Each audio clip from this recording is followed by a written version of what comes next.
कि ते हमके मारे के धमकी देतले, अरे सारे मोरे के केकरा डर बा। ते हमके मारे के धमकी देतले, अरे सारे मोरे के केकरा डर बा। आ लड़े कोई तो आ जाइए, जिला देवरिया तेनही में घर बा। जब 16 साल का था खलनायक देख ली, उसे दिन तक गाड़ी में बत्ती भोर टेक ली। संजीदा दी अरे फंस गया तो साला टांग गया तेरे यार।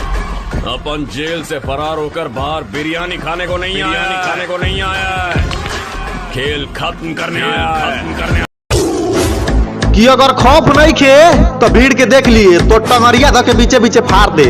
अगर खौफ नहीं खे तो भीड़ के देख लिए तो टंगरिया धके के बीचे बीचे फाड़ दे। हगनी मुतरी सब बंद हो जाए, भोसड़ी वाला चाकू धके ऐसा जगह मार दे। अब रोज रोज घटना घटी, जवानी भोले जेले में कटी। पागल तो नहीं हो गई। अब रोज रोज घटना घटी, जवानी